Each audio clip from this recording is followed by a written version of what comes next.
Happy bahay, happy buhay. Mag-asawang patnubay, sa mag-asaway gabay. Han, I've been looking for you. Nandito ka lang pala. Halika na, nakaserve na yung pagkain sa taas. The kids are waiting for you. Honey, bakit ka ba nag-iisa dito? Ito naman, kaya nga tayo lumabas para mag-unwind, para makasama mga bata. Recently, Bong, lagi ka nakakulong sa kwarto. Wala kang kausap, hindi mo kami pinapansin. Is there anything wrong? Even the kids, they can notice the sudden change in your behavior. Daddy seems strange and weird daw. Pwede ba, Claire? Just don't mind me this time. Dami kong iniisip. Problema sa office, problema sa business. Isa pa, stop forcing me to eat. I don't have the appetite. I'm having some panic attacks, honey, and I'm losing my zest for life. Eh Bong, you don't have to carry it alone. Nandito naman ako, Han. You have to share the burden with me. In marriage, we don't just look after each other's physical health condition, but we also need to care for our spouse's mental and emotional issues. These mental health issues can pose a risk on your relationship and can impact your marriage and family if left unaddressed. Marami tayo, Bong, naririnig ng mga kwento ng mag-asawa na humantong sa hiwalayan because they fail to recognize these mental health problems. So what are the signs and signals that your spouse is going through some mental distress? One is a long-lasting sadness and irritability. Yung extremely high and low moods, ito yung tinatawag natin, honey, ng mga mood swings. Pwedeng sa umaga, sobrang taas ng energy mo at sobrang saya mo. And then in the afternoon, it's going to be the exact opposite.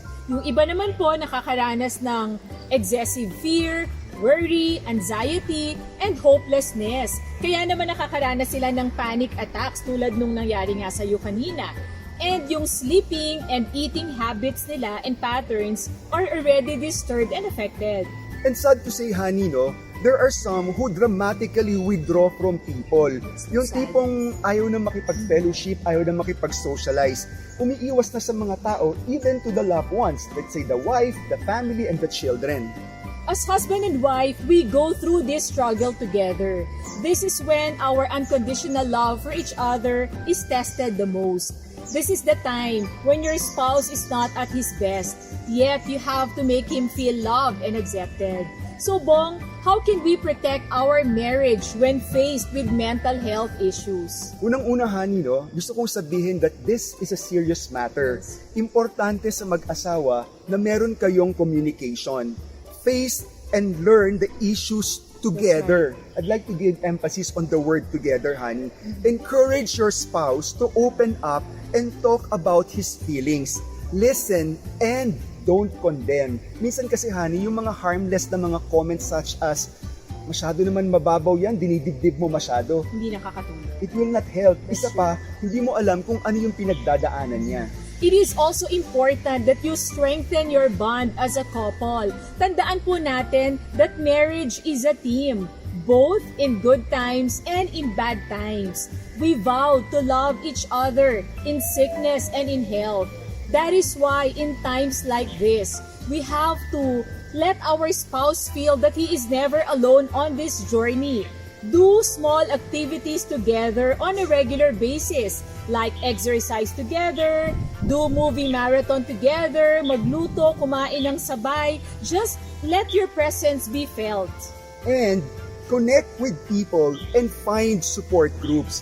Mahalaga na meron kayong mga trusted friends na pinagkakatiwalaan who can give you godly advice, honey. And mag-join kayo ng mga small groups, life groups. Yes. You may also consider seeking professional help. Alam mo, honey, in some other countries, normal lang na mag-visit ka sa They're isang open to that. psychiatrist, di ba? Dito lang sa atin, hindi pa tayo masyadong ready.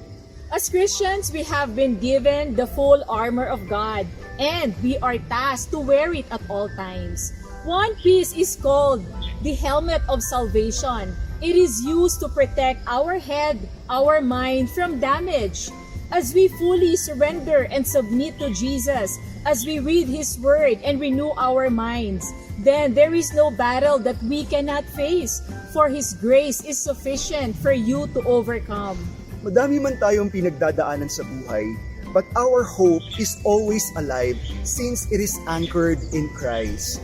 Lagi po nating tandaan ng mag-asawang sabay manalangin. Na pagtatagumpayan lahat ng suliranin. Ako po si Bong Pineda. At ako naman po si Claire para sa Happy Bahay. Happy buhay!